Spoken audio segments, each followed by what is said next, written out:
60 Plus Racing Adventures is unique in the sim racing world, a league dedicated to mature, well-experienced, vine-ripened drivers 60 years of age or older, and it is a personal favourite of mine. It is a great sim racing community, a little niche in what can be a very, very competitive and sometimes angry world. These are some great, fantastic, very sportsmanlike drivers, and they have their season finale tonight here at Watkins Glen. 2 races in the Indy Pro PM18, as is the typical format, and we brought you the season opener. We brought you coverage in the middle, and here on RaceSpotTV we're delighted to bring you the closing round this season. Let's look at it. We kicked things off at the Nordschleife, went to Road America, Richmond, Long Beach, Zandvoort. We picked coverage up again at the Nürburgring Grand Prix circuit. Well, we make a little bit of a change at the tail end of the season, because after Milwaukee, Summit Point, Indy Road, Spa-Francorchamps, Mosport, we're here at Watkins Glen. So, not the Nordschleife, not its Grand Prix Strecker, here at the Watkins Glen. Let's look at that championship standings then. Russ Addy has been a champion before, and he stands at the top at the moment with 406 points. John Morgan in second, and Paul Stump in third. That is a great job though from John Morgan, because in the sub-championship of the Super 70s, drivers over the age of 70 years old, John Morgan is leading that. So then in the overall standings, punching well above his Division 2. Great experience and great results so far for him over this championship. The top 10 though is rounded out by some season regulars: Randy Shoemake, Ragnar Wissoff, Bruce Poole, Greg Garris, Barry Hills, Gerhardus Jorrison, Donald Fitterer, Leif Hellberg, and Mike McCormick. That's our top 12 there in the standings as we come in to the final round, and as the drivers finish up their qualifying for race number 1. I'm David Haynes, Hugo Lewis producing, and I'm joined by William Chadwick. Will, a fixed setup for everyone, a lot of time at full throttle around this layout. It's a very familiar pack racing format, I think. Yeah, I think we're going to see some fantastic racing today. There's going to be plenty of opportunity to draft up on the straights and make plenty of moves. And I think if we're looking at the qualifying standings, that we've got maybe crown champion today, Russ Addy, on pole position.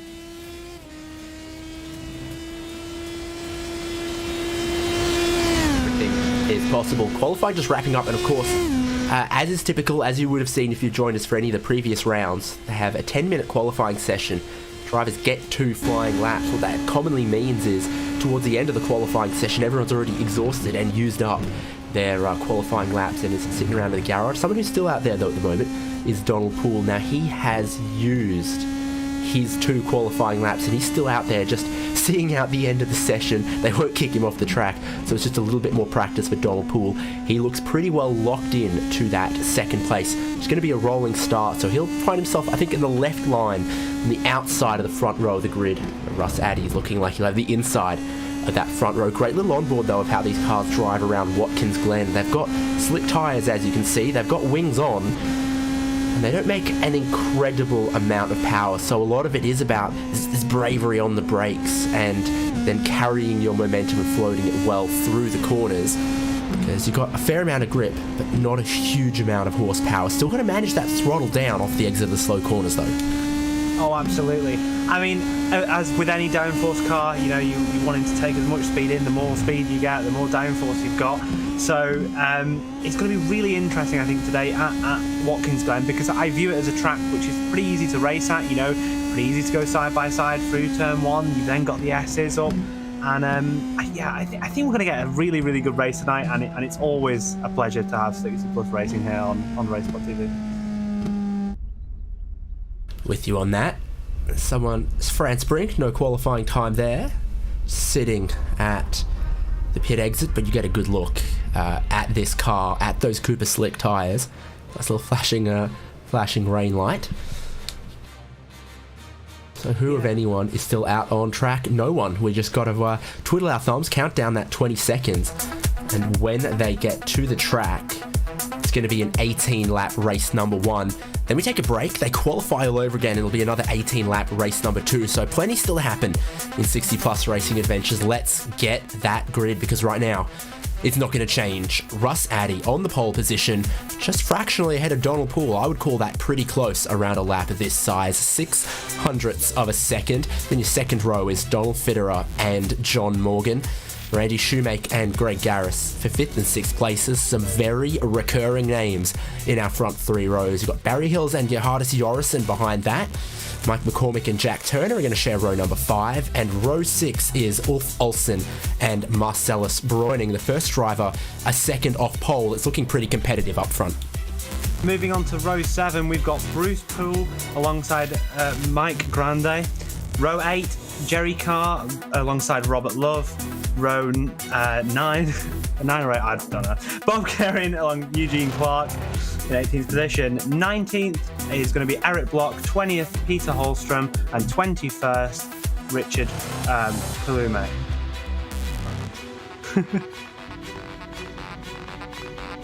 Now, I tell you, I know for a fact there is a short formation lap available around Watkins Glen on this layout. We ain't using it. A lot of fans in the stands. You'll love to see it. All of our drivers lining up behind the iRacing safety car on the pit straight here.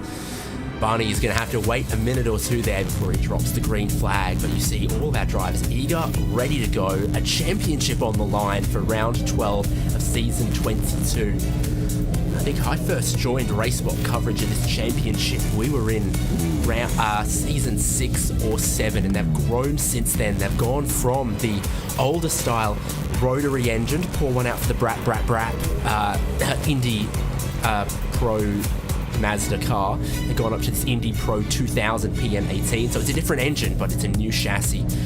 They've evolved as this level of entry-level single-seaters have evolved. And this is going to be an interesting view from the inside of the second row of the grid.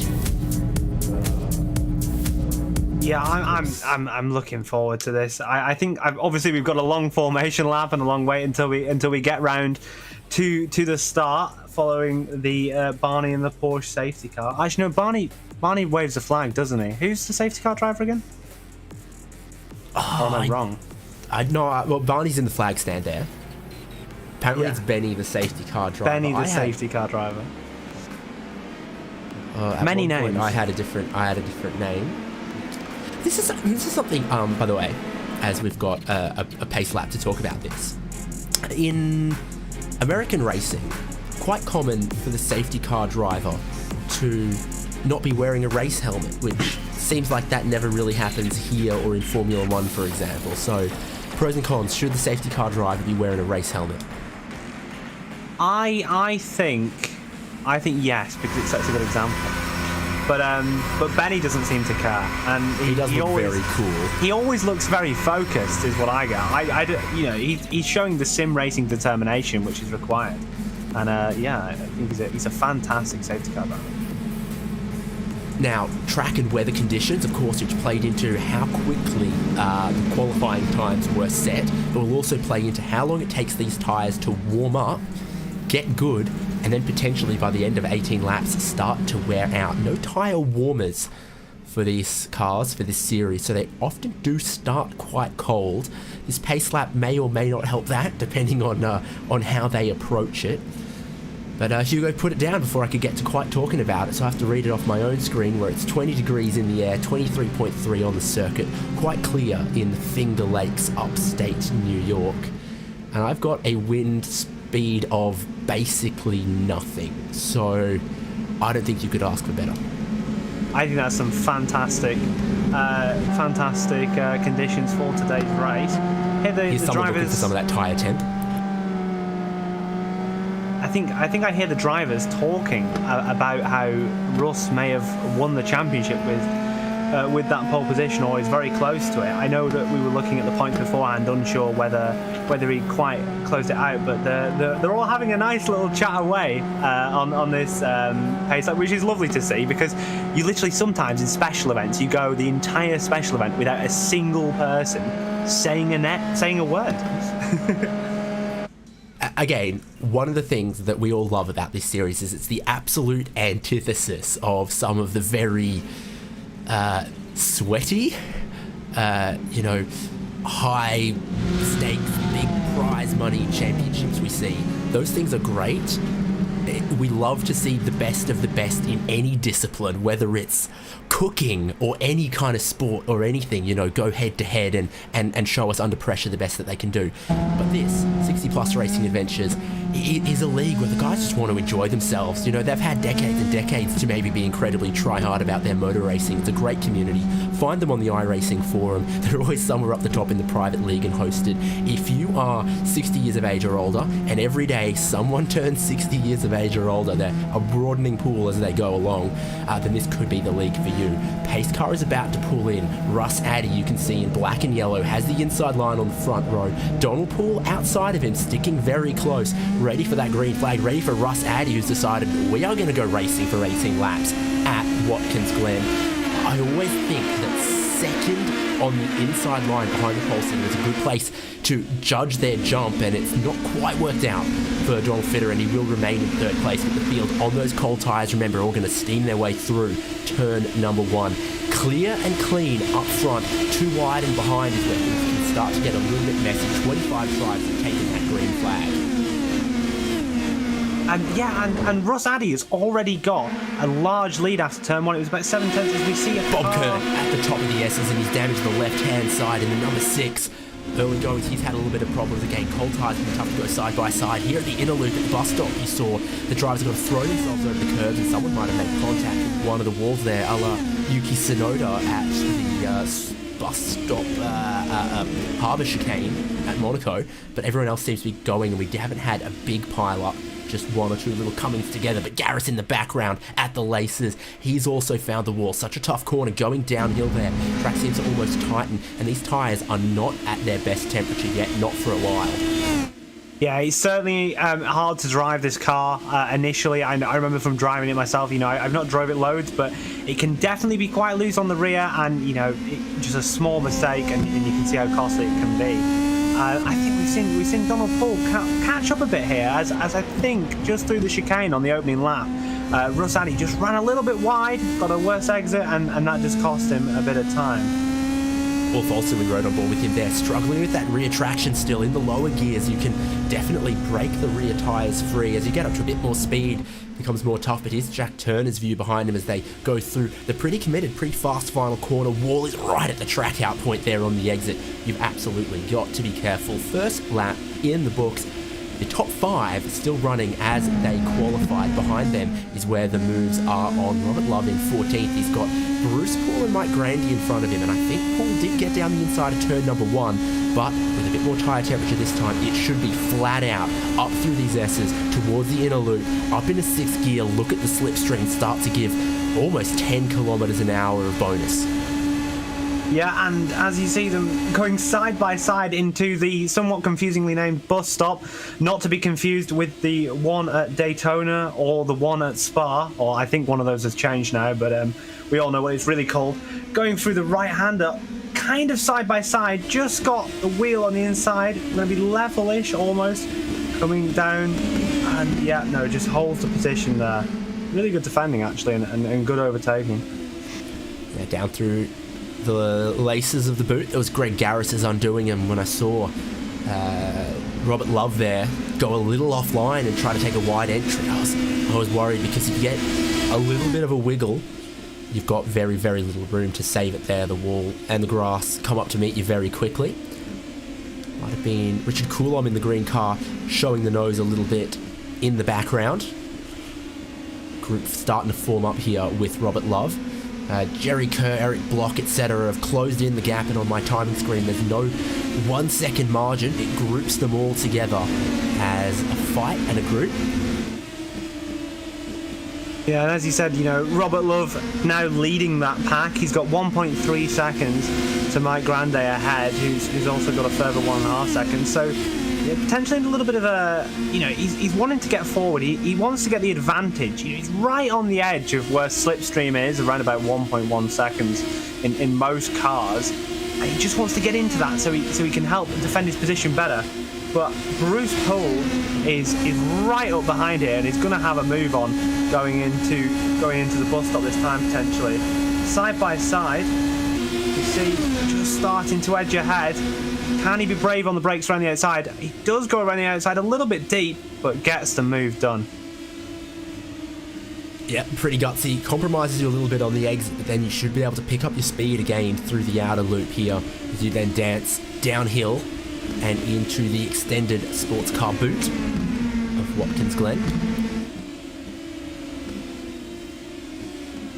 Yeah, and now it's Bruce Poole looking to get that toe advantage. I believe we have Greg Garris ahead, who is a lap down after his earlier incident. But yeah, like we said, still trying to get some toe advantage for the car behind it, because, like I said, that will just help you defend your position and help you progress in this race and maybe get a little bit further forward on the grid. Jerry Kerr, you see, rejoining there, got a little high-sided on that curb and found himself on the freshly paved run-off there, heel of the boot. He's a bit further back and maybe still losing some spots. Track narrows over the tunnel that connects the infield to the camping. Side by side there, Eugene Clark, if he might have had someone who was inside, or was that Cool and Love? Definitely the slipstream starting to bring the cars all back together again. The drivers finding more tyre temperature and a lot more confidence to get racing at this point right here. Beasley. Round the outside, I think into turn one, or at least defending his position on the outside.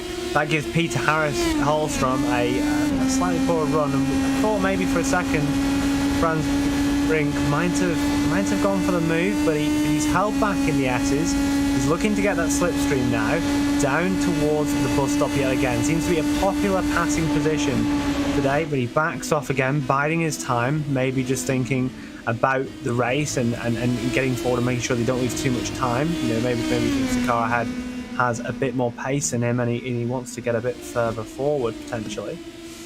But I think that battle is slightly paused for the time being as they go around the boot section now. Back with the leaders here. Russ Addy still holding on to the lead of the race from that pole position, but he's got Donald Poole and Donald Fitterer still right with him there. It's like the Wiggles or the Teletubbies or the Power Rangers or something. He doesn't have Donald Fitterer with him anymore, because Fitterer lights up onto the outside and retires on a little bit of the grass, taps the wall too, and I think he's called that difficult place to recover from, and he might have sustained some damage against the Armco 2 there as well. They go on and jinxed him. Well, now it's just two up front. Russ Addy leading in the yellow and black with Donald Poole behind him. It's created a bit of a gulf here to John Morgan on his own, and then Randy Shoemake has still got Barry Hills and Mike McCormick right up behind him. Here's what happened to Donald Fitterer. Holding third gear, car pushes just a little wide, and instead of getting oversteer in second gear, he's gone wide in third, caught the grass and got an oversteer anyway regardless. Look at this move from Russ Addy. That's not the regular racing line. He comes back to the racing line, having been all the way to the right hand side of the circuit. He doesn't want to open up an opportunity for Donald Poole to take the lead away from him. They get close. They're close behind in the background there as well, as Shoemake and Mike McCormick battle that out. So the drivers are still finding their feet a little more, and I think they are a little less hesitant than they were the first two laps.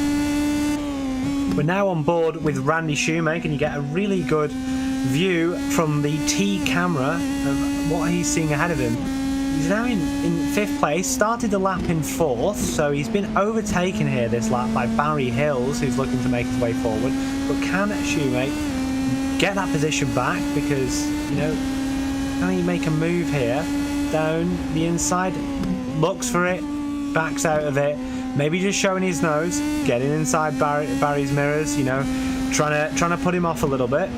Now, what gear does Randy use? Randy gets down into second gear for this segment here. That's where we saw, I think, Ulf Olsen early on, or in qualifying, really light up his rear tyre. So obviously at that corner, there's a compromise some are making. Most want second gear, but you can very easily get some wheel spin. Donald Fitterer tried third gear, and that's when he had the accident. Yeah, I think with Donald it was definitely the action, just getting a little bit wide and getting on that grass, which is so easy to do. Just turns the car around. But it's also to mention, because these cars are naturally aspirated, it's I would almost say in absolutely every situation that the lower gear will be faster, just because you're higher up in the RPM and you're able to just have more power at your disposal. As we see a little bit of weaving to break the toe going down into the bus stop. Not quite close enough for Randy Shoemake, but he is still there as they navigate the notoriously harsh curbs, especially on prototype cars and also formula cars like we're here today. Yeah, there's not a car where those curbs aren't pretty tough. You find a lot of time if you can launch across them quite aggressively, but they will get you in the air or bottom out just about any car. Not least these relatively low-sitting Indy Pro 2000 PM18s, which you can see get stuck on curbs from time to time as well. If the driver spins and they end up, straddling a curb, sometimes they can't recover from that because the drive wheels are raised off the ground enough. The 99 of Mike McCormick. Up 3 positions already in the race. Closing onto the back of Randy Shoemake. We've got a little bit of a 3-car train here. Randy Shoemake does have the toe ahead, so he's gonna have that benefit, and that'll help him defend against Mike McCormick. But not to remember, Mike McCormick is gonna get still the overspeed, and he'll actually get a bit of a double toe going up towards the bus stop this lap as he exits turn 1, only 2/10 off, goes to the inside a little bit, shows his nose potentially, Randy Shoemake. We could see a 3-wide battle here, depending on who decides to go for it. The other thing to look out for is actually that rev limit in 6th gear. These cars can hit that sometimes down a really long straight with a bit of a slipstream. Nowhere really to go for McCormick. And yeah, you just saw there that as McCormick tried to get up the inside, he got on the curb a little bit, but as you saw, bottomed out the car, and it really unsettled his car, and he was nice and controlled and saved it. But that can definitely go wrong, and like you say, there's a lot of time in just nailing that bus stop chicane round here, and I think that's probably the biggest difference between the top and the bottom here today.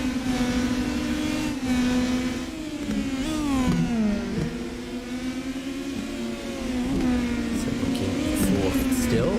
Randy Shoemake and Barry Hills and Mike McCormick. That's a nice new-ish camera at the heel of the boot.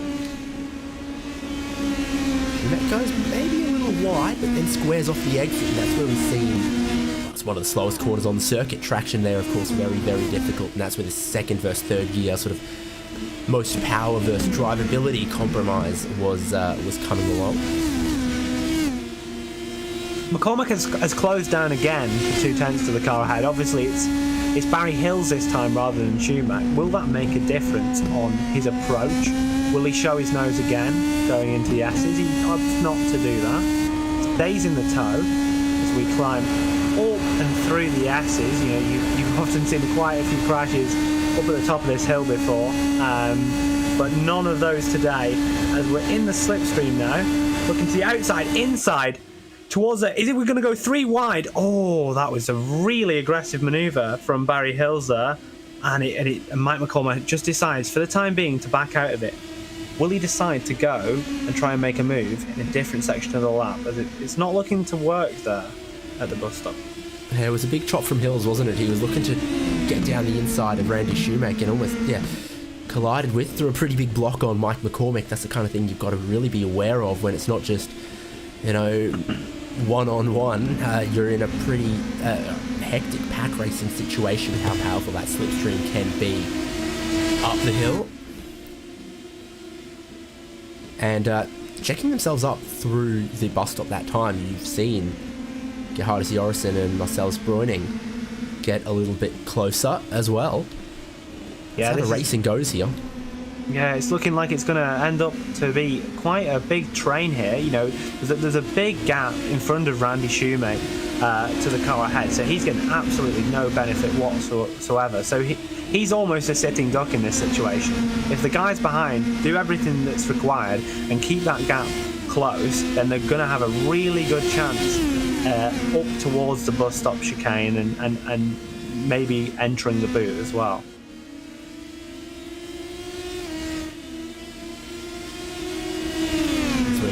Foot flat to the floor. Not going to be enough for Shoemake at the lead. Hills is oh so close, and then again from a couple car lengths further back, McCormick comes along. A lot of speed, but they're too wide in front of him. He makes go in the middle of the sandwich. He's looking for all the way to the right hand side. He's looking for 2 for 1. He's pretty ginger on the brakes, but the car positioning was good, so he gets 1 spot. Randy Shoemake goes back 2. Barry Hills goes through into the lead of the race, and Shoemake, as you see, picks off 1 spot there as well. Yeah, like you said, I mean, Barry Hills there was so good on the brakes, and he just really carried the speed in and just didn't let McCormack make that move. You know, McCormack was definitely the most advantaged car in that situation. He had the inside line. Of course, he had to kind of avoid the curbing with what we talked about earlier with bottoming out, etc. But yeah, I think it was a great braking manoeuvre from Barry Hills to keep that position. But, you know, we've got still half of the race to go here. So I don't imagine this position won't change again. I think we're going to see a lot of passes from here to the end of the race. Absolutely. There's still potential all through the field. My timing screen likes to throw red boxes around things that it thinks are battles, and there's 1, 2, 3, 4, 5, 6 groups of red boxes. This is the biggest red box because everyone tightly packed in together, and Barry Hills, good move to get to the lead of this pack, but McCormick's been quick through that section as well, so he very well could take a bite. Here is how Jerry Kerr's race has come a little bit undone. That's the toe of the boot. You're uphill there. Car wants to understeer at the middle. Unfortunately, I think that's what's happened, and he's caught the grass. And, mini Nürburgring, alright. You catch a little bit of the grass and you're guaranteed to find the arm code. There just isn't enough runoff to save yourself in a lot of these places. Now here's Mike McCormick, like we said, looking around the outside of Barry Hills, who's had some pretty aggressive car placement. Into the bus stop they go, and again, McCormick just not willing to roll the dice, play 50-50 with a move like that. He breaks earlier than Barry Hills. Barry Hills holds on. Yeah, like we said, Barry Hills good on the brakes again into the bus stop, but this doesn't look like it's going to end anytime soon. You know, McCormack made a mistake out of the final sector. He's actually quite close here. Maybe he'll look towards a move. No, thinks about it, but not quite able to pull it off. But like we're saying, you know, McCormack made a mistake out of the last corner. And the gap opened up, but then again you see right up towards the bus stop it's closed right back up again, which really shows the advantage you can get from toe here. Like it's a huge advantage, and it just enables to have this really close pack racing that we love to see. Robert Love and Eric Block both off the circuit. Eric Block claiming responsibility. See if we can pick that one up. Here it was, from the laces down towards the toe of the boot, and I think Block, aware that he's missed his braking point by a little bit, and cleaned up Robert Love just a little bit. Yeah, just like you said, a missed braking point there. It's really easy to do, and he just catches the back of Robert Love, and it's really unfortunate, but it's nice to see him apologising. You don't always get that, especially like we talk about in higher esports competition. So it's nice to see that they're still apologising. You know, they know when they're in the wrong. And so McCormick's got the inside this time into the bus stop. He's going to squeeze on past Barry Hills. Randy Shoemake comes through as well there, so that was a very scary little moment between those two. All clear and clean for Mike McCormick. He moves from 9th on the grid up into 4th in this race. He's still got quick drivers like Otis Jorgensen and Marcellus Breuning on the tail of this and lining up to potentially be next. Who else has been flying along? Good laps for Bruce Poole in 11th. I was wondering if Ulf Olsen in 9th was maybe going to catch this group, but I think he'll struggle unless they keep going too wide a little bit too often. Here's the view from Breuning. Yeah, I mean, Breuning's I like the position Breuning's in here. He's got all the cars in front of him. You know, he's got the opportunity to slipstream past potentially and make the move when he wants to almost. Although he does get grounded out there a bit on the curb. You know, like we were saying, it being really, really low, these cars, really easy to grind it out. But he's still close enough. They're still all within the pack, as I think the leaders of this pack start to get close up once again. Could we see some more side-by-side action? That'll definitely benefit Marcelo Breuning, who's up 4 positions from the start of the race. A nice little gain for him. I think it's a guarantee you come out of turn number 1 with a driver 7/10 behind you, that you're going to have to be looking in your mirrors at this point towards the bus stop again. McCormick just going middle of the road. He's not going to stop this move from Shoemake, but Shoemake's not able to do it. Someone from the top 3 went off the road. The smoke in the air at the bus stop there. Donald Poole. It's Donald Poole.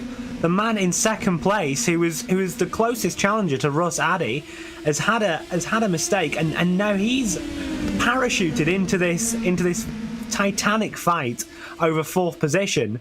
Let's see what happened. Yeah. Oh, and Russ Addy went off as well. We didn't see that. The 2 leaders have had a mistake. Russ Addy's now only 0.5 of a second ahead of John Morgan. Let's see this again. Oh, and it's the curb for Curb Russ 1 Addy takes position number 1. Curb 2 takes the car in position number 2. So for Addy, just way too much air. Car doesn't settle. He locks up all the brakes, uses the paved runoff to good effect. Donald Poole spun out a bit further, had more trouble recovering. John Morgan, who is almost 10 seconds back, has come through up into second place through all of this. And everywhere in the top 8, it is on. Barry Hills takes the Tony Hawk line through the penultimate corner. I like that comment. But like we said, these curbs were really important to make your lap time for these top drivers. But they can be so unforgiving if you get it slightly wrong. And as you saw there, just slightly off position for the 2 leaders there, or the 1-2 in the race, and they both lost a lot of time because of it. Shoemake outside towards the boot. Barry Hills versus Shoemake. Shoemake on the outside. We've seen Shoemake be quite aggressive, but also Hills be really good on the brakes. Again, Hills good on the brakes, hold his line, holds the position. Yeah, I think Hills has been probably one of the most aggressive with how late they're willing to brake into that corner. And so again, he'll hold on to this 5th place. McCormick and Poole gonna get away, but there's Ulf Olsen in lime green and banana, I think I want to call it. Maybe I've just got scurvy and need more vitamin C, but he is, as the shenanigans go on, striving bit by bit to catch the slipstream, catch the draft behind them though. Who's spun it around? Who's dropping back? It's Jack Turner. Jack Turner probably had a spin. It's very easy to get on the power early there and just loop it round. Let's see what happened. Does he catch the grass? I'm not quite sure. We get to see. Maybe another camera angle would help. Let's see from this angle. Running out. Doesn't look like he's got on the power too early. I think he just catches the grass potentially, which just knocks him into that Armco. We see the 3rd replay here. We'll definitely get a picture here. Yeah. Yep. Just catches the grass.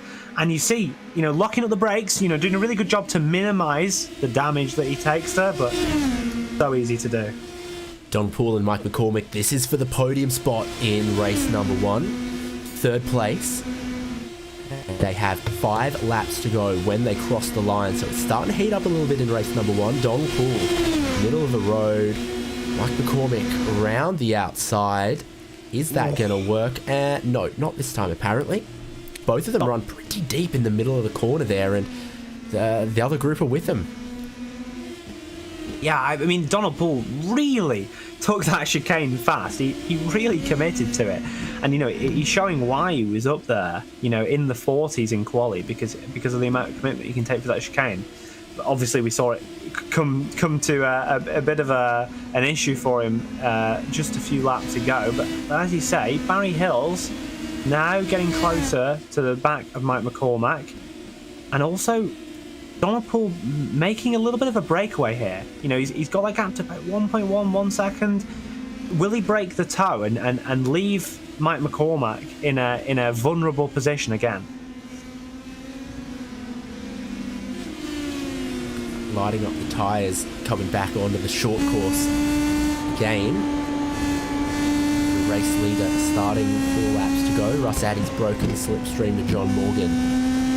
Pool's broken the slipstream up into 3rd, maybe just. You're looking at 5th place, looking forward at 4th place. All about making sure you don't brake too late or lose too much speed through turn number 1, so you hook that little bit of camber that you get, drive it well up the hill, and just point your nose at the rain light of the car in front.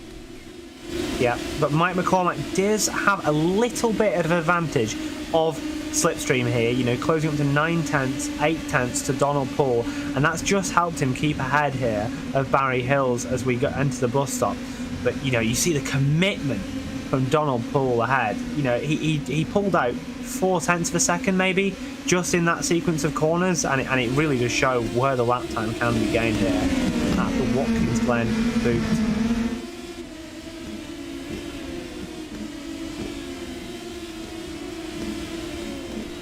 Podium positions starting to maybe get penciled onto the trophies at this point, but from everywhere behind, racing is as close and as furious as it has yet been. McCormack in red from Barry Hills in grey and orange. Randy Shoemake shows the nose just a little bit. Bruining and Yorison right behind. Bruining immediately behind. Yorison a couple car lengths further back. Now just look for the throttle application at the top of the crest there, and everyone picks up some almost speedway levels of yaw. Yeah, absolutely. And you know, something to, you know, like we've talked about, you know, not making sure you don't brake too late, making sure, you know, you don't spin the wheels and traction. You know, none of these cars have any form of drive aids like you get in your sedan car, your convertible, your hatchback at home. So it makes for a real challenge for these drivers as they're driving up through the S's. Barry Hills just holding back a little bit. He's looking to make his move, goes to the outside, but he's not got that good of a run, and that leaves it open for Randy Shoemake down the inside. Is he going to get a run on our 4th place car? They make contact and they're into the wall. Oh, there's a huge crash. Running around word. as well. 4 cars at a minimum in the fence, wheels off, and that happens. A big head of steam approaching. Cars too wide in front. It's only a little tangle and becomes a big accident very quickly. Nowhere to go even for Bruining and Yorison to avoid that one. So McCormack across to the left. McCormack also go just an inch to the left at the same time, and there was exactly 1 car width there to try to slot the gap if you were Mike McCormack. Yeah, like you say, it's getting those wheels tangled, and you saw it's such high speed up towards the bus stop, and they make contact, they turn around, and it just causes a bit of a big wreck there, like, on the back straight, and you know, we don't like to see that, and it's a shame that that's happened as we were having such a good race up until that point. 2 to go now for your leader, Russ Addy. No white flag yet from Barney. That is next time. You can see John Morgan still just with him. Pulled 4 tenths out the previous lap. As they crossed the line that time, it was then 2 tenths back in the favour of Russ Addy. John Morgan, with which he was half a second closer in the slipstream of Russ Addy to put up a fight in these final laps. A couple of beneficiaries a bit further down. For example, Gene Moore and JC Hay, who are both plus 13 positions from where they started. I think that number's going to update when they get to the timing line potentially. I think Hay 13 by my timing screen. Nonetheless, both of them have avoided the pit lane, and hopefully are able to do so for another 2 laps here. Some other little winners is there's a battle going on between Eugene Clark and Richard Coulomb, who both put in identical lap times last time. Personal bests, 1 minute 42 flat. Just 3 decimal places for the both of them. Oh no, I'm sorry, Richard Coulomb, I'm so sorry. As we pick him up into towards the bus stop, he's tagged a little bit of the grass, lost the rear, and hit the Armco on the inside. It's so easy to do. And now your kill count is at 2 for this stream already. Professional commentator David Haynes killing everyone with words, unfortunately, here today. However, that's what separates the pros from the also-rans, is if the commentator's curse actually works. Absolutely. I've never cursed anyone with commentary, so it shows your true natural ability. But yeah, like you say, catching the grass, hitting the Armco, Barney waving the white flag. We could see a challenge potentially here from Donald Poole on John Morgan. I think it's a bit of a far stretch. Yeah, I'd be surprised, to be honest. Actually, oh, sorry, Donald Poole just disappeared on my time screen for a second there. He's 8/10 back, going towards the bus stop. He's been so fast through the bus stop all this time. I imagine he'll close up. He may just get a chance towards the end of the lap, turn 8, turn 9, those slightly slower corners for these cars. Maybe he might get a chance. I guess we'll get a better picture after the chicane. As you can see, not shy about the curbs at all. Bucking Bronco across the first one, almost all 4 tyres in the air, and the pressure is going to be on John Morgan. Morgan's hopes of catching Russ Addy diminished very, very quickly, but where from here to the checkered flag is Donald Poole going to be able to throw a move? I would put to you maybe the heel of the boot. They'll come through the toe here, uphill. They've got a decent run then to the next braking zone. If you can just get a good run out of here, that's probably Poole's best bet. Yeah, it's really hard to get a run. 3/10 back, he's really going to have to either have John making a mistake or him just getting a fantastic run through 8 here. Does he get that? Not quite. Doesn't really use as much the edge as he can. I think John Morgan might be okay here, taking a nice line through turn 9. No mistakes, and John Morgan should be able to hold on. The same is true for Russ Addy up front. Championship leader coming into this final round. It's race 1 of 2, but you can pretty confidently say that a pole position and a win is going to seal this championship for Russ Addy. He'll be a champion once again in 60-plus racing adventures. The perfect race, cool when the championship was on the line, and Morgan and Poole complete that podium. What a sweet season 22 for the Triple One. Yeah, I mean, Russ Addy, I think that's his first championship since season 15. Season 22 here, he's going to be super pleased with that. Disregarding hopefully that there's no penalties or anything after the race. Nothing we saw certainly did Russ Addy do. But yeah, like you say, commanding race. That one mistake, but he recovered well, and he held off John Morgan to the end, and he took the victory and also the pole position. Also a dominating winning streak for Russ Addy in the back half of the championship. The last race we broadcast live in the Nürburgring GP Strecker, Russ Addy went on and won race number 2. That started a 6 race winning streak. He was undefeated for almost 3 weeks until round 9 for race number 2 at Indy Road Course. So for Russ Addy, that's the result sheet. 1.6 seconds clear. Maybe a bit of a heart-in-mouth moment when he got that curb at the bus stop. Had to lock up all the tyres. Lost a bit of time there. Just managed to hold on to the lead and picked himself up from there. John Morgan came through in second from that, and Don Poole, I think, recovered up into third. And then the battling group behind them ended in disaster. Barry Hills holds on to fourth from all of that, but then jumbled, shuffled, and some other drivers rising into the top 10 late on. It's Ulf Olsen, Bruce Poole, Mike Grandy, Eugene Clark, Douglas Beasley, and Franz Brink. And the rest of them, Peter Hallstrom, Gene Moore, JC Hay, Bob Kern, and Eric Block. Last cars on the lead lap in that race number 1. A bit of tale of a woe from some of those behind. We saw lap 1 heartache for Greg Garris and similar errors, crashes, etc. from Randy Shoemake, Michael McCormick, Gahardis Yorison, Jerry Kerr, then Richard Coulon, Marcellus Broiding, Shaq Turner, Robert Love and Donald Fitterer, all retirements in effect from about Robert Love on down. We've got some of our podium, and hopefully more of our podium come in. But we can grab Sean Morgan. Finished second. Congratulations on that one. Relatively lonely, if I recall, in the first half of the race, but then first and second threw themselves off at that bus stop in a loop, and suddenly you were amongst it.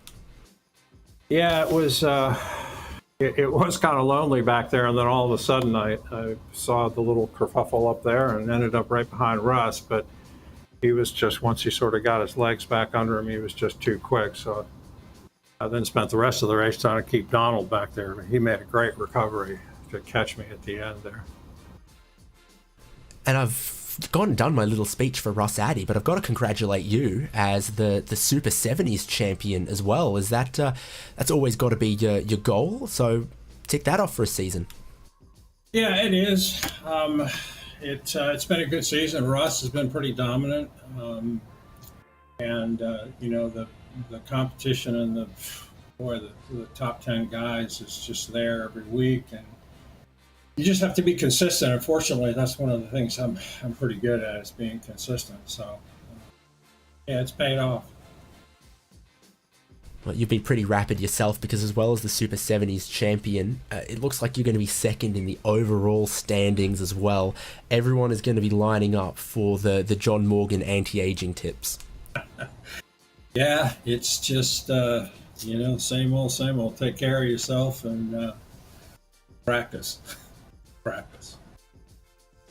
Good tips all around. How did you find Watkins Glen in these conditions? Not a massively hot track, but in these sort of longer, closer to 30-40 minute races compared to 20-minute sprint races in this car, there definitely seems to be some amount of management for those tyres and changing track conditions.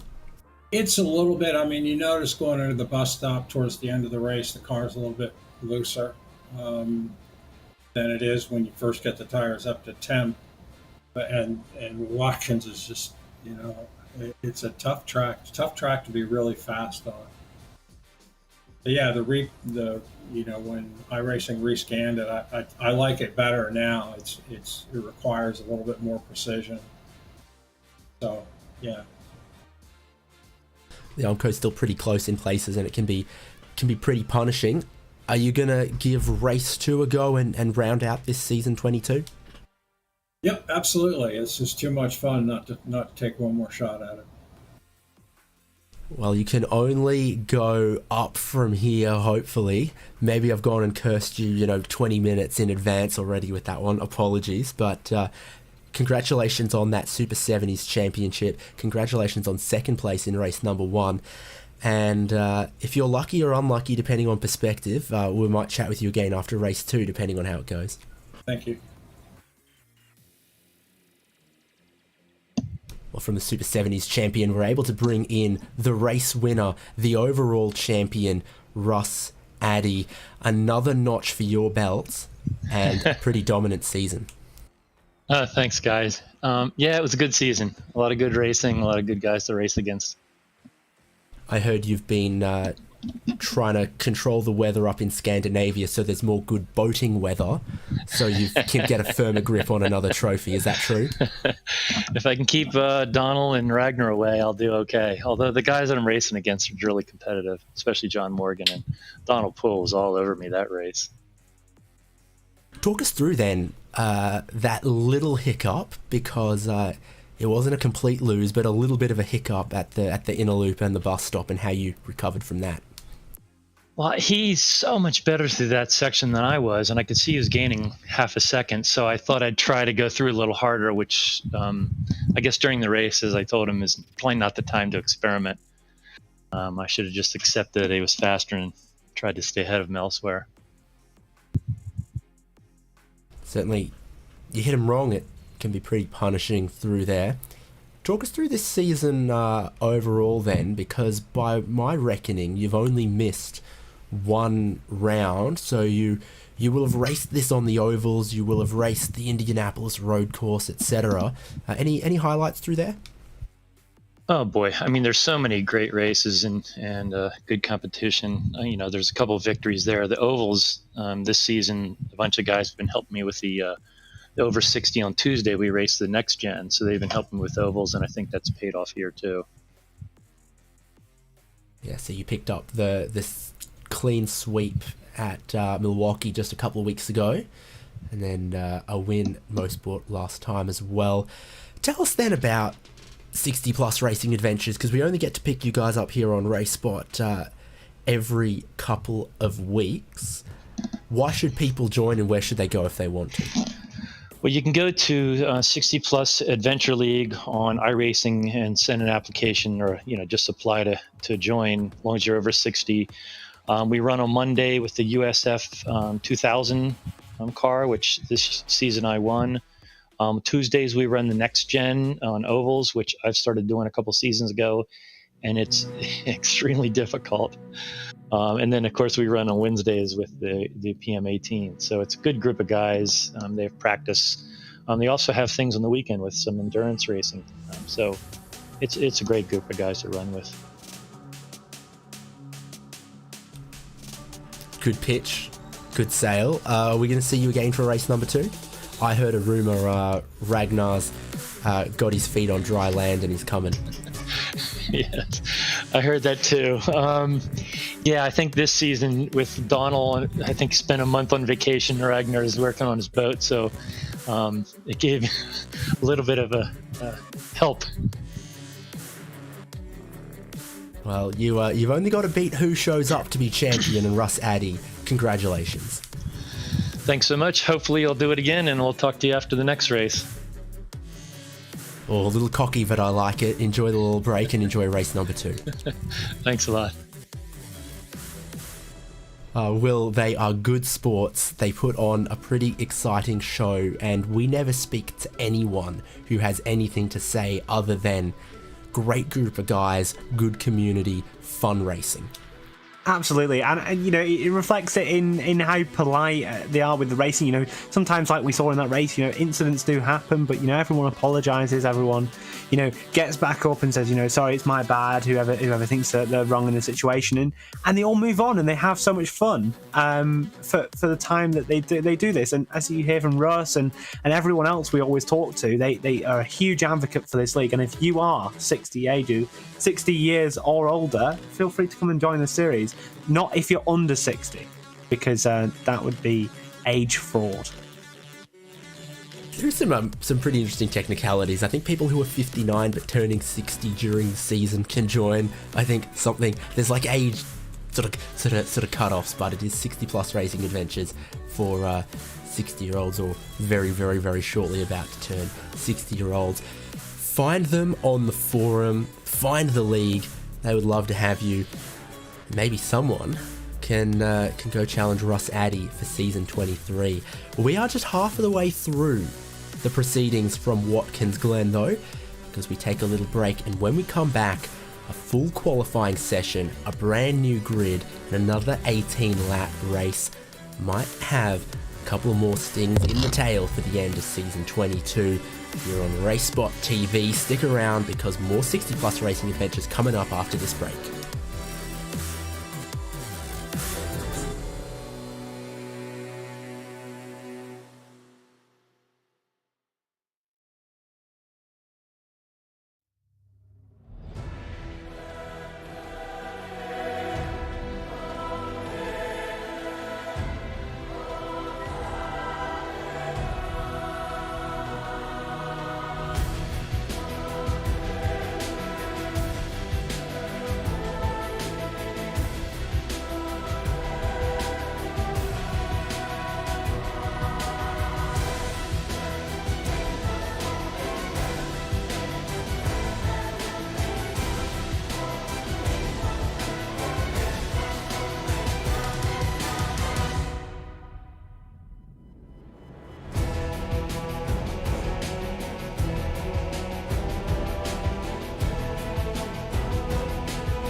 welcome back to Watkins Glen for what will be the final race of Season 22 in 60 Plus Racing Adventures, the Indy Pro 2000 PM18 Championship.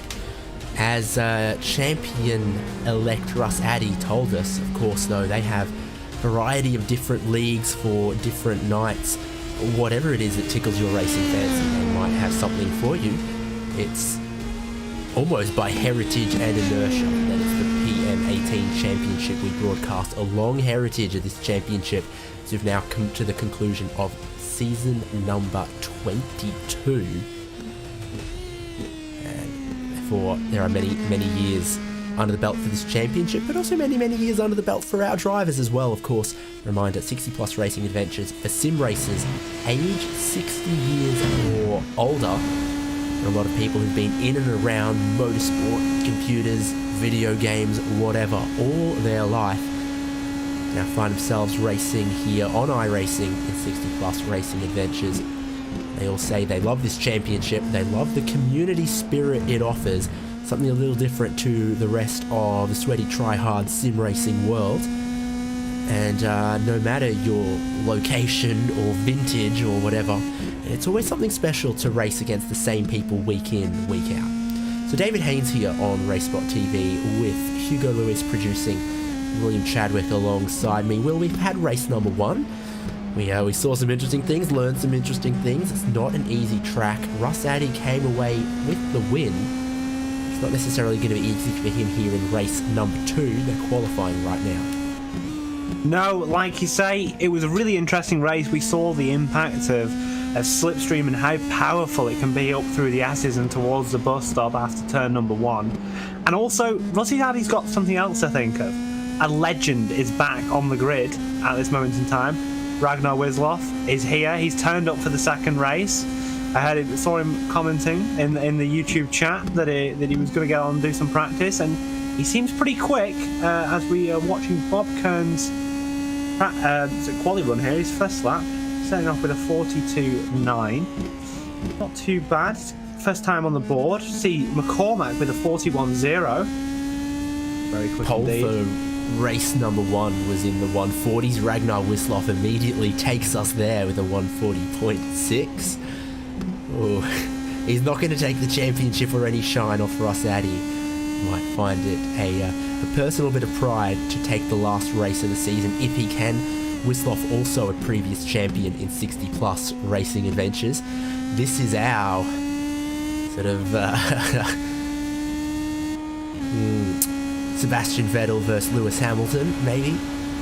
Well, now they're both two-time champions. As we've already discussed, Addy taking the championship, today in race number 1. He's now a two-time champion, first time since season 15. Wisloff, of course, won. And we see a crash there for Robert Love. That's not going to be the way he wanted his qualifying session to go. But like we were saying, Wisloff is also a two-time champion, much more recent. I think it was season 21 and season 19 that he had his championship. So both the two times champions going to be butting horns here in the final race of our season 22 calendar. Yeah, 2 laps for qualifying in this format. You've seen all the drivers use up their first qualifying lap. Most everyone in the 3rd or 4th of the 5 sectors on their second flying lap. Wisloff had a couple of good purple sectors. His 2 and his 4 were good, so this could still be an improvement for Ragnar Wisloff. 140.6 to beat, and he shaves about a 10th off it.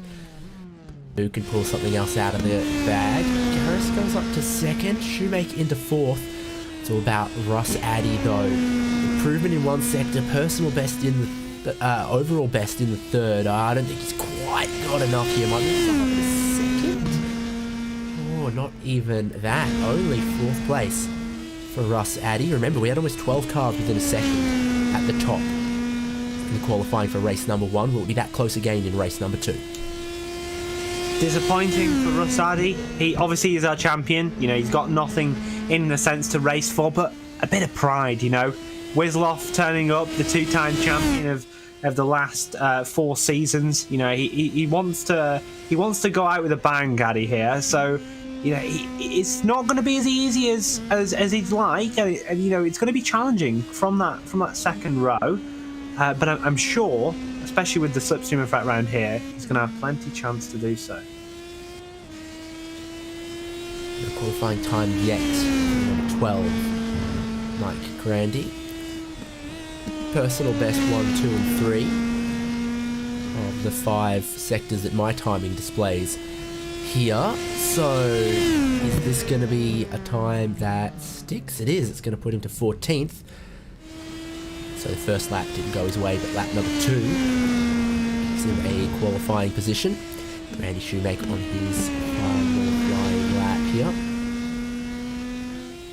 No, I think he's already done his 2 timed laps, and this is just continuing practice for Randy, and that wouldn't have improved him regardless. As you can see, still 3 minutes left in the session. Everyone tends to leave that pit lane immediately, and can sometimes be a bit quiet for the final minutes, qualifying with little exceptions, like Robert Love.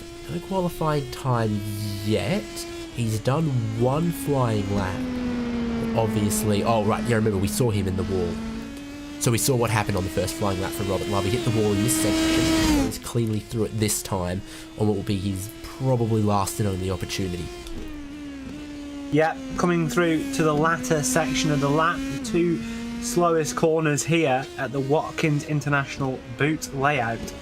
Coming around, we've seen drivers alternate between 2nd and 3rd gear here, up right onto the curbing, using all the space available. Final 2 corners all out. A lot of commitment needed. Through the left-hander, pretty much flat, it sounded to me. Through the right-hander, little lift, getting the nose in.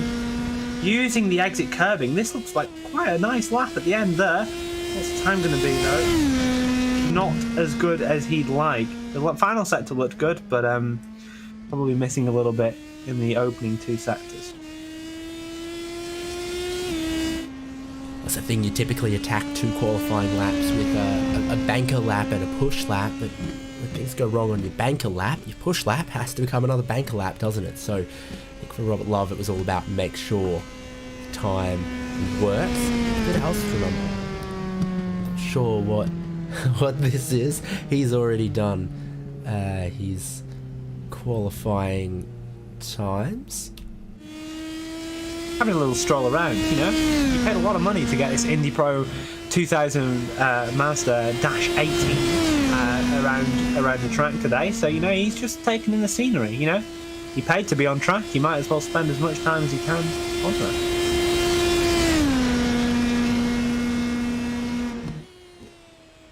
So a minute left to this qualifying session. Just 3 cars out on track at the moment. Douglas Beasley's in pit lane at pit exit, which I think was where we found him at the end of qualifying last session.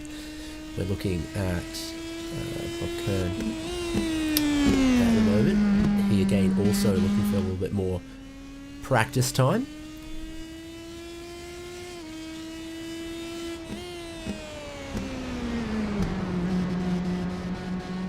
As we've got 20 seconds left on qualifying. You know, we're just seeing the drivers taking a little bit more practice, use a bit of the track that they've rightfully paid for, and yeah, just getting ready for our final race of season 22 here on RaceSpotTV.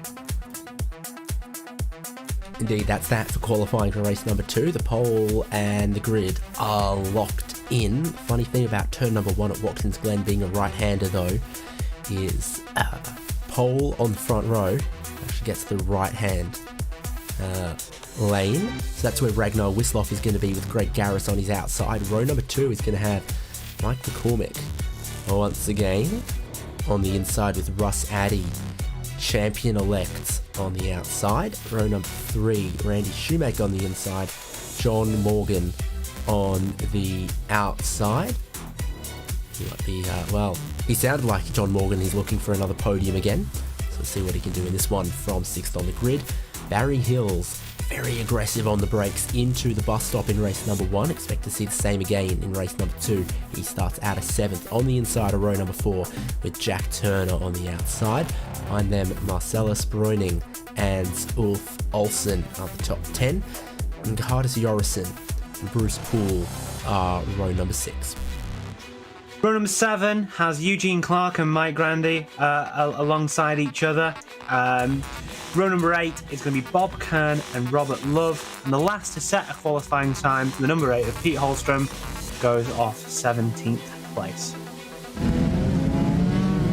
17 cars that have a qualifying time. Richard Coulomb, Douglas Beasley, Joel Martin, Jerry Kerr, Gene Moore, JC Hay, no qualifying times. Still might be eligible to take the start of the race. We'll see in a second exactly who we've got. You can see them all once again behind Benny, the pace car driver. Benny, the absolutely iconic pace car driver, always looking cool, as we discussed in race number 1. And we've got Ragnar Wisloff on pole. You know, it's going to be interesting considering he didn't partake in that first race. You know, we saw a good battle, an interesting battle between Russ Addy and his fellow drivers of John Morgan. I think it was I've already forgot. who was on third in the last race? Oh, I know that bit. It was McCormick, wasn't it? No, it wasn't McCormick. No, it wasn't McCormick. Was it Poole? I think it was Poole. Yeah, it was Poole. So, you know, we saw a good race last time out. A few mistakes in the chicane. You know, from watching a little bit of practice, you know, Ragnar Wisloff didn't look like he was taking the chicane as fast as Poole was, but I think it's really going to be an interesting dynamic, because we talked about how important that slipstream was between 1 and up to the bus stop at turn 4. Will Russ Addy, McCormack or Garris be able to keep with Wisloff? You know, he's got a 5/10 advantage in qualifying here. It's a reasonably large advantage, you know, around a track where you spend quite a lot of it flat out. What are we going to see here is what I'm interested. Will we see a fight to the end, or will we see a dominant performance from our last season's champion, season 21? So I got this right. I think Joel Martin's the only car from the list I read out earlier that didn't take the start of the race here. So there will be 5 or so drivers without a qualifying time who should also be on the tail end of the field here amongst them. What am I going to say? I reckon look out for Richard Coulomb in the 771. He was amongst some of the midfield battles in race number 1. Now going to be starting from towards the rear of the grid in race number 2. 3/4 of the way through this pace lap. Shortly, Wisloff, the wily operator that he is, will let that pace car get just a little bit further away, a little bit further ahead. Yeah, like you say, Coulomb joined this session rather late, which is why he didn't get a qualifying time for whatever reason. He could only join very late, which is why he's starting from the back, and it will be interesting to see his progress from 18th place. Well, I'm wrong. Ragnar Wisloff hasn't let the pace car go particularly far at all. It pulls in now. Wisloff leaves him waiting, and now he goes really bunched up the field. They are properly too wide all the way through the field. Cold tyres all around. The final race of the season heading down towards turn number 1. Wisloff gets that racing line with a good jump.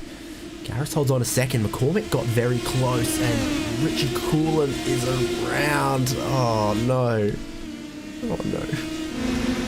We just have a specific knack for jinxing drivers today. As we look back to the lead battle, as we said, you know, that seems really powerful. McCormack up the inside of the bus stop, backs out of it. Garris gives him room. That's going to allow Wisloff to open up a gap here, nearly a second, as we go round the long, everlasting right-hander. Garris is going to be thinking about his unforced lap 1 error last race. It was here, it was on the brakes and the cold tyres, and he lost the rear. He's a bit more cautious this time. Ragnar Wisloff gets away. Garris, a little bit of the cork in the bottle. I think all I remember saying was watch Richard Coulomb in this race. I didn't guarantee a great result. He's still going though and shouldn't have had any damage on the car, but it's pretty tense and tight up front here with the addition of Ragnar Wisloff and some of the usual characters from race number 1, like Mike McCormick, who wants to get in amongst this pretty early. Didn't have the guts to break deep, and he had a huge moment putting the power down, just holds on to it. Somehow, Randy Shoemake to the inside of him at this next section where everyone has had problems with right foot application. Well, yeah, he may be over 60, but he did show cat-like reactions there. They were fantastic to save the car and stop him from going into a spin. He retains 5th position, so he's just got 1 position from the start. I still think Greg Garris does have a little bit of a slipstream going up towards the bus stop. So, Wisloff may not have managed to escape just yet, but Addy will be disappointed in that. We saw how dominant he was in race number 1, obviously making that mistake, but he was still able to close off that win. And he definitely wants to show why he's the champion here. We talked about his multiple race winning streak. Being cautious, he's almost sitting back and not really wanting to ruin anyone else's race, I guess. It's interesting, I think, to see the way that he's driving here in this final race. 5 kilometres an hour more from Greg Garris wasn't enough to close up the gap to the leader Ragnar Wisloff, and he's still got McCormick right with him. Randy Shoemake there almost came under a bit of pressure from Russ Addy. Of course, Barry Hills with them up front here as well. It's still your top 12 all in one snake. You can go out of the toe of the boot. The second longest straight on the track. Oh, maybe it's a little shorter than the pit straight. Down towards the heel here, where you saw Addy have those cold tyre problems last time. No dramas this time. What about up the hill a little bit at the left-hander? Yeah, it's gonna be interesting. It's hard. Very close for Russ Addy. 2 times back. He's right up behind, feeling a little bit of the dirtier as we see Randy Shoemake get onto the curb a little bit, go skating across the curb, and will it allow Russ Addy to set up that move that we've seen happen so many times in towards the bus stop, or will he sit back again? Maybe not wanting to get in the way of other people's championship positions. That's something I thought about over the past lap. Other people have still got positions in the championship to fight for.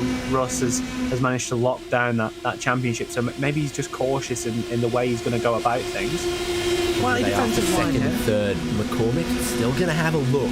Huge amount of overspeed, and he drops into the slipstream of Ragnar Wisloff with the line that Greg Garris took. So McCormick through into second, Garris back into third, and Russ Addy does get his 4th place spot back and might just stay in the tow here as well. That's oh so critical. It's right now, it's not about being at the top of the pile, it's being invited to the pool party. I like that one. So I'm glad to see that Ragnar Wisloff isn't getting away, because it holds that chance that we might get a race here on for the leader. Obviously when you see someone that dominant in qualifying, you wonder whether they're just going to run away with it in the race, but like we talked about, the tow able to keep us connected up, I guess, or keep us fighting. As we look a little bit further back in the pack, where we're looking at, I believe Randy Shoemake and Barry Hills now. Barry Hills we saw being a demon on the brakes, and he touches it. Whoa! He touched the grass there, got out wide. He's lucky he didn't send the car into a spin. He actually controlled it really well. He opened up the steering, just went straight until he got off the grass, and it definitely saved him from ending up in the wall there and finishing his race early. Then closing up behind him, 2nd place in race number 1, 2nd place in the overall championship in this season, and the Super 70s champion, John Morgan.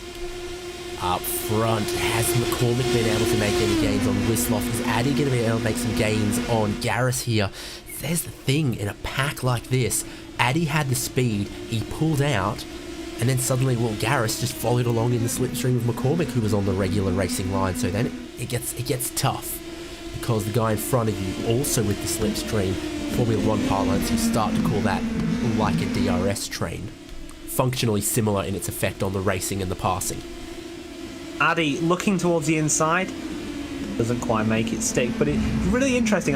We obviously saw the graphic at the top of the screen saying Rosadi is set fastest lap. He was actually, I think, 100th off the pole time of Ragnar Wisloff, which really does show you. Obviously, we know Rosadi is quick. He's the champion for a reason. But it shows you how powerful Slipstream can be, as we see Jack Turner going side by side with, is that Olsen? No, I think that's Breuning. Into turn number 9. Yeah, Breuning in the blue and white, and then the Lime Fantasia duo of Turner and Olsen. Yeah. Fantastic to see those type of colours on race cars. I always enjoy a very bright race car. It makes it very easy to spot, and it's always interesting to see something different from the old, like, I don't know, black, red, you know, a bit of blue, a bit of gold. Dayglow is back in style, and for Ulf Olsen, he gets one spot, but it's for a bit of a dive in towards turn number 1, and that all then evaporates again, going up the hill. Not only does Turner get that spot back, Turner's then going to try to hook on the slipstream of those in front. Your leader, Ragnar Wisloff, getting away as they all squabble over second place. Greg Garris is back up in a second, squabbling back here with those we looked at, and Olsen is going to miss the bus stop. Leave those passengers waiting. I think he might have got a bit of damage there from the cone, actually. Yeah, so from my screen, I can see that the Wisloff there, after opting to go straight, the cone has actually give him some front wing damage. That's definitely not ideal, and he's going to be ruining that decision now, probably, or not missing that cone. So it's a real shame for his race.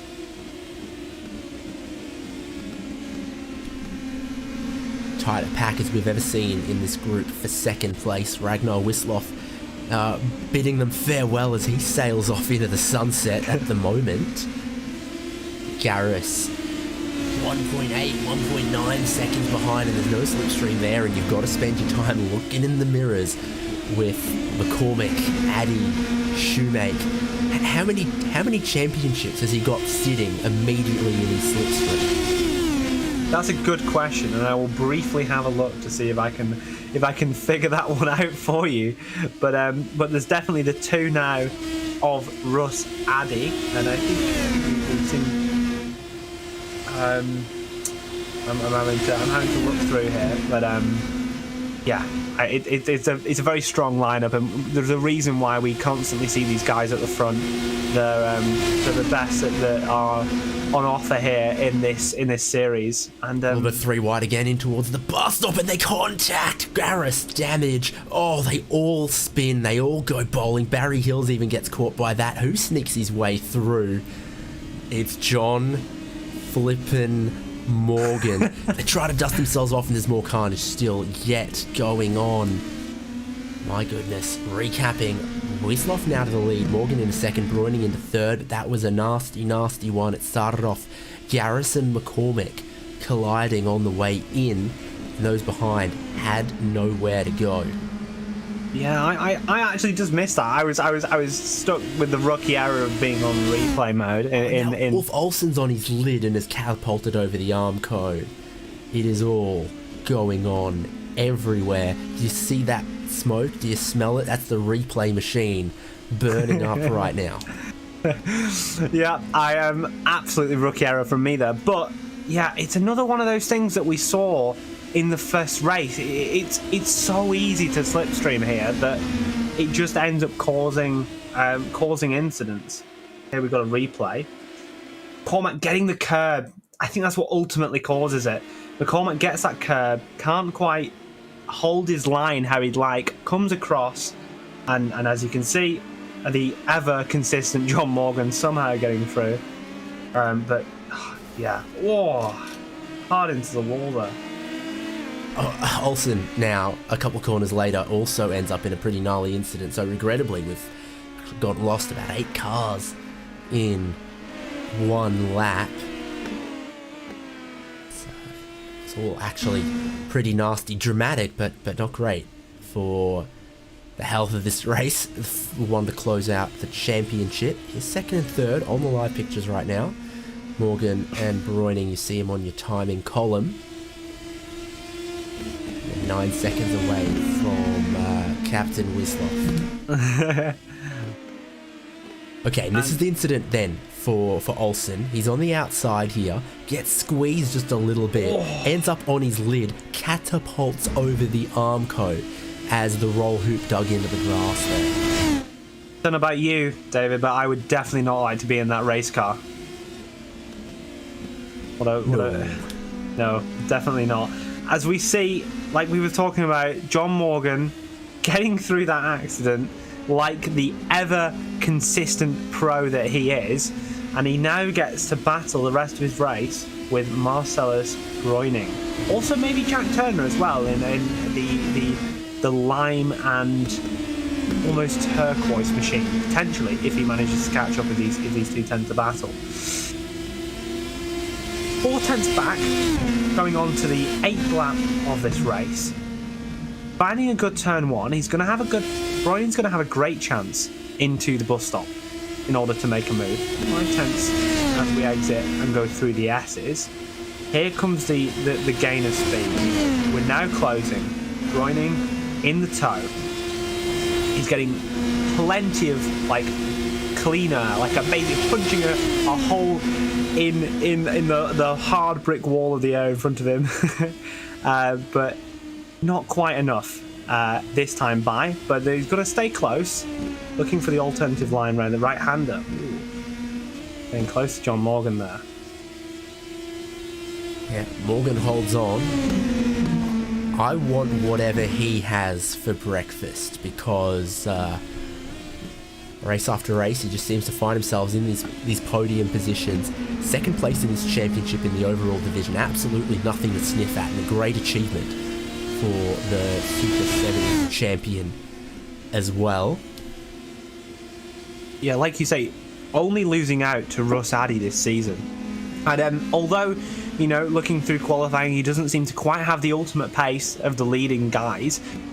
Absolutely fast in his own right, but not quite the couple tenths off the likes of Russ Addy and Ragnar Wisloff. But the consistency that John Morgan shows on a weekly basis here in the Indy Pro Mazda just shows why it is so important to remain consistent and get these results and pick up the championship points.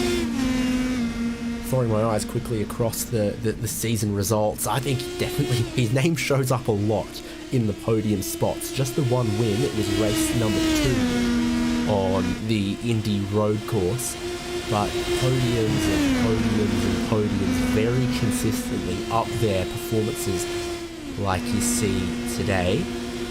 Also, he's run that one a little while, but he's one of those drivers who seems to love an IndyCar paint throwback.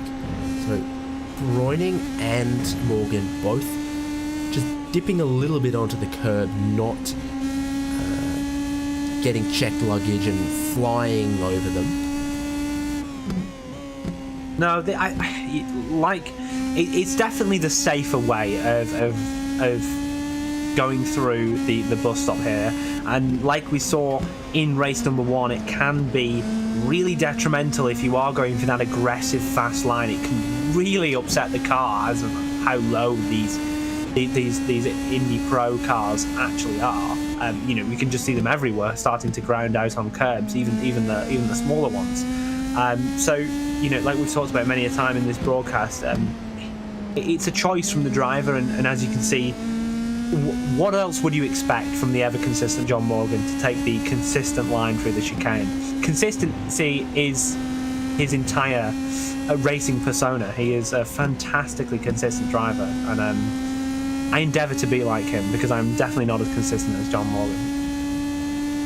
We'll check in 50 years and see if you've still got it, young William Chadwick. But John Morgan is on a 5-race podium streak now, if he can bring this one home.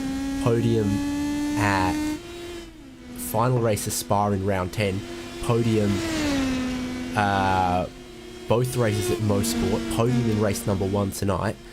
He's looking good for second, but he's definitely still looking even better for a podium in this race as well. Yeah, absolutely. And by just keeping further enough ahead, we've seen Groening, as you see there, just through the the bus stop chicane, making a small mistake.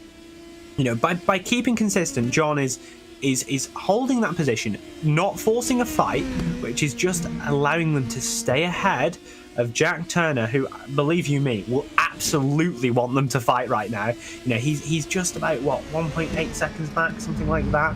And you know, he's begging them to fight, but like we say, John Morgan staying consistent, and Broining just pushing the car to try and close up has actually dropped out of the tow here, I think, on this lap.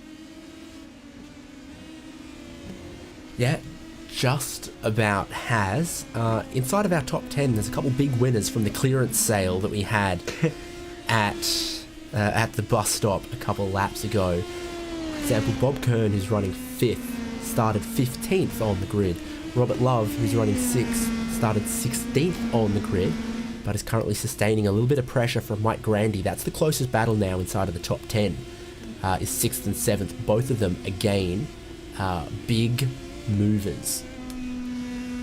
Yeah, like you said, the guys that started off at the back didn't quite get the qualifying the way that they wanted, are finding themselves in the lower half of the top 10 here. Great camera angle. It shows the speed that they carry, over 200 kilometers an hour up through the S's. Highest trap speed I can see, Marcel Sproining 255 kilometers an hour. Not bad, because I think a 2-litre Honda Accord has about the same power as these things have got.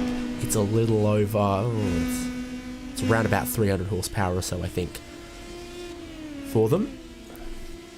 Yeah, and that's just, if we're looking at freedom units, that's about 158 mile an hour. I think we've seen a pass for 6th place, yeah? That is Mike Grande going ahead of Robert Love, moving forward in the race as we watch the beautiful liveried John Morgan car, the ever consistent, as we've talked about so many times across the season.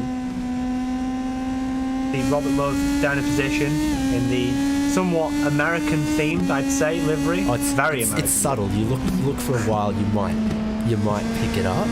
Might just notice. And he's going to get that spot right back on the same lap. Back through the 6th place you go. Robert Love, that's the corner, remember, that caught out Robert Love in qualifying. We saw his wreck on lap number 1. Lap number 2, he was cautious. He had another little bit of a dig, and then positions have come to him throughout this race, and that one comes back to him as the tail gets a bit loose for Grandy. Yeah, right in the middle there. It's just letting go, but that's the right way to save it, isn't it? Use a little bit of the brake pedal before you're too deep in the hole.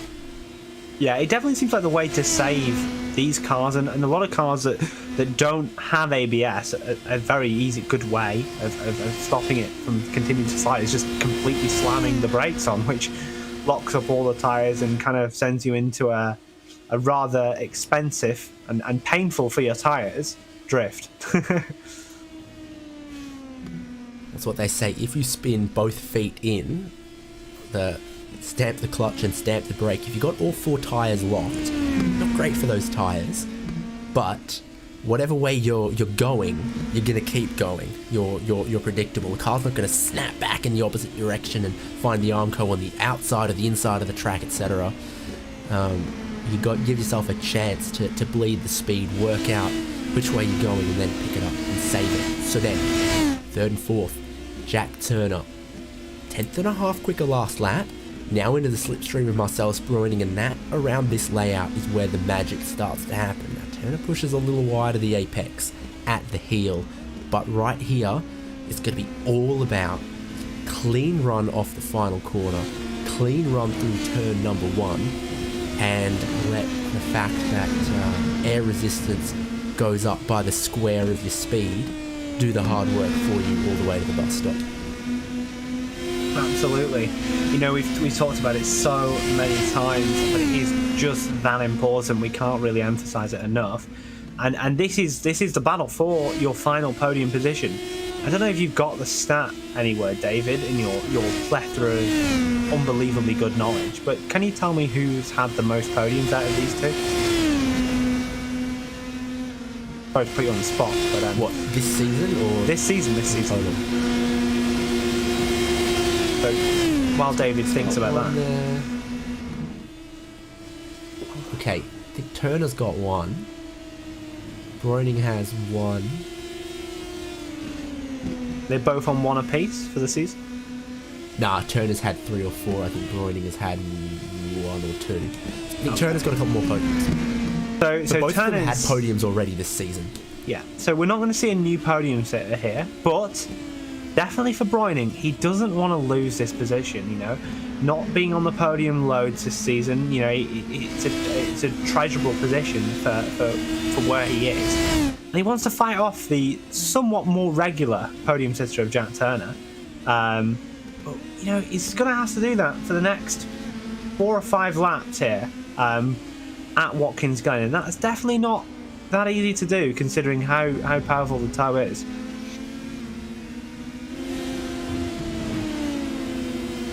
And 5 to go. Ragnar Wisloff now at a 14-second lead. He's just crossed that line. Colin Morgan about to. You can see him up the road from this 3rd and 4th place battle. Now, Turner took a handful of time out last lap. 8 tenths. They both crossed the line. It updates 2 tenths this time. But it's striking range, striking distance, both of them to the wrong side of the curve. That gives you an incident point, but it doesn't give you a slowdown penalty, so you definitely get away with it a couple of times. Turner with the more direct line, Broining with the less scrubbed, more sweeping line. Once you click up in the 6th gear is where the slipstream makes a huge difference. 245 k's an hour for Broining, 252 for Jack Turner, so almost approaching a differential speed equivalent to a jog. Yeah, but the one thing that I find really interesting is the different approaches that these two drivers are taking through that bus stop chicane. Jack Turner gets on the brakes earlier, slows it down initially, and gets a much better exit than Marcellus Broining. But Broining goes much faster in and kind of holds a more consistent speed throughout the complex of 4 and 5. And it really doesn't seem to be that different between them. So it really does show how 2 different methods of taking that corner can result in somewhat the same time output or delta through those corners. More than one way to skin a cat? Is that the expression? I think that would be the right expression, yeah.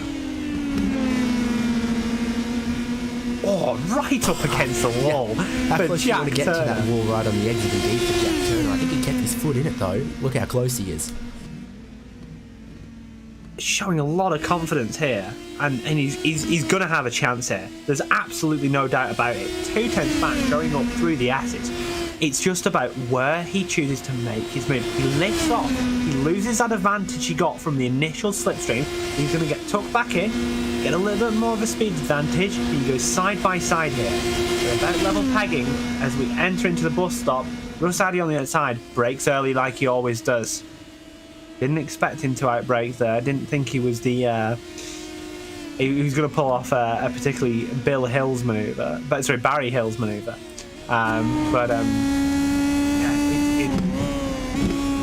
Very, very quick through that last corner last time around. It set him up well, and it's just a shame that he didn't quite keep the momentum through the S's in order to make that move stick. But he's still got plenty of laps here as Boyning goes a little bit wide. You ever had pajamas that match your quilt cover or something? Because Turner's gloves match the suit, match the helmet, match the car. It's all green and teal in there. He's keeping the pressure on Broining. I would love to hear from Jack to find out what his favourite colour is, because I'm pretty sure we could probably guess already. But I'd also like to know his inspiration for this fantastic livery, fantastically bright livery. Showing off towards the end, Ragnar Wisloff bangs in the fastest lap of the race. No slipstream, no help. And that's lap 15. They all start lap 16. 3 to go. What has Turner learnt? He was maybe a car length back last time. This time it's 3 car lengths back. You get your road runner run-up from this distance behind. and you'll approach at the right place at the right time with enough overspeed, with that 10, maybe 12 kilometers an hour that you're going to need to be able to get around the inside. But he looks to the inside and he gets given it.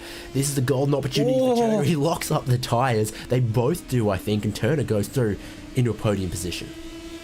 I think there was some good avoidance there from Bräuning because, like when he sees Jack, lock up into that corner, he may be thinking, I don't want to end up in a crash here. He's still got plenty of time to try and make that move back. But that was some great driving from both of them to go toe to toe. And also, I also heard over the radio Bräuning saying "Great move, Jack" afterwards. So again, lovely to see that kind of respect within inside this racing league. Yeah, there you go. Great little battle here. Both of them, again, as we've said before, up 5 positions from where they started. A couple other battles still going on. In fact, there's some drivers trying to get a couple of late race positions that were involved in that. So Andy Shoemaker and Russ Addy have both been through the pit lane. They're back out since sandwiching Douglas Beasley. And only a couple seconds away from Robert Love and Mike Grandy as well. So I think everywhere between 6th and 10th place at the moment hangs in the balance. Jimmy Moore is going to drive through into pit lane. And from those drivers who were involved in the big incident we saw, it's been a big advantage to those who were able to drive around to the pit lane as compared to those who had to use the tow truck. Oh, absolutely. It's a huge disadvantage to have to do that. But as we talked about last time, getting the run, Bräuning to the outside. Oh, he's still got the overspeed here. On the outside, touching the grass, and he's made the move. Has he got the corner? He has. Oh, fantastic move from Bräuning. Even as we saw, touching the grass, and he retakes his podium position. Turner smelt it coming, braked pretty early, and then Bräuning very committed. It looked a little out of control, but gathered it up, and from there was no way Turner was getting back through into that 3rd place. So this one very much undecided. They're going to have one more time with that big slipstream up towards the bus stop. And I think the winner there could hold on to that podium spot. We've seen it requires a lot of guts and luck, maybe a mistake from your competitor, to be able to pass just about anywhere else on the circuit. It all magnetizes around towards the inner loop bus stop. Like you said, 20 seconds of lead, sees the white flag, and has one more tour of Watkins Glen to say, the championship wasn't mine, I spent too much time on my yacht, but how about next season? Don't forget about me. Final lap here. The final battle of this season for the podium positions. It's Bräuning versus Turner. Through turn number 1. Decent exit for both of them. Up over the curve for Turner. Has that spoiled his run? I thought he got a good run through there, but he could be just a little bit too far back. He's only just now starting to get the overspeed on Bräuning. I think it might be a little bit too late here for Turner to catch before the bus stop. He's looking to the inside. He's trying to get in the mirrors. He's not able to close up. And is that the podium that Bräuning has been looking for? Obviously, we've seen him on the podium already this season, but not as many times as Turner.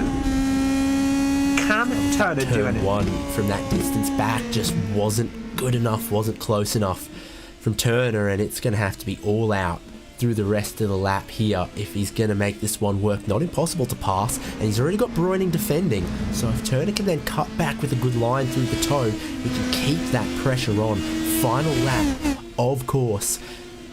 Morgan just up the road a little bit from them. Turner, you've got to think about it. He's got to have a look, and he pulls back into line, but Ragnar Wisloff missed race number 1, celebrating even before he gets to the checkered flag, pulls off a very dominant win in race number 2. So then, Morgan on his own in 2nd. Turner, there's no braking zones from here to the end. You're relying on a big error from the other guy, and I don't think that's going to happen. Bräuning, clever stuff, lost 3rd, got it back, held on to it, and he's on the podium for the final race of this season to close it out with a good result. Yeah, and instantly saying good race to his fellow competitor Jack Turner there. And like we said, 20 seconds being a rather flattery margin for Ragnar Wisloff. John Morgan, ever consistent, taking that second position, and Broining getting his third podium of the season potentially there. Close off 22nd season here of 60 Plus Racing Adventures Indy Pro 2000 Mazda League.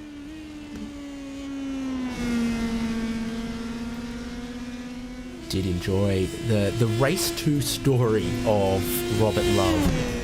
Crash at the start of qualifying, put in a banker lap, started pretty deep in the field, kept his nose out of trouble, got up into 6th, lost 6th, and then got it back, held on to it to the end. Let's look at these results from race number 2, rounding out this season 22 of 60 Plus Racing Adventures. In the end, the margin for Ragnar Wisloff, 22.3 seconds.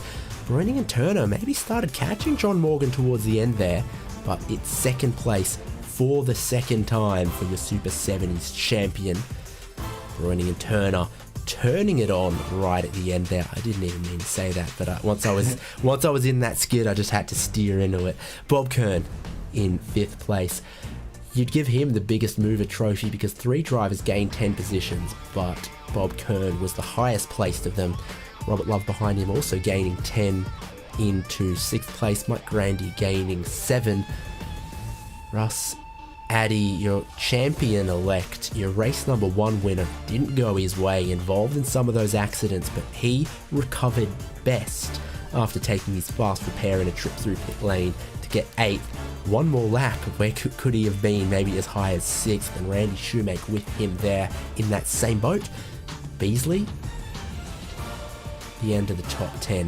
And Jerry Kerr, Peter Hellstrom, Richard Coulomb, who I cursed, but still finished with a good result, +5 on the lead lap, and ahead of Eugene Clark, who was the last car on the lead lap. Then some of the drivers that we saw get caught up in the melee of 6, 7, 8 damaged cars.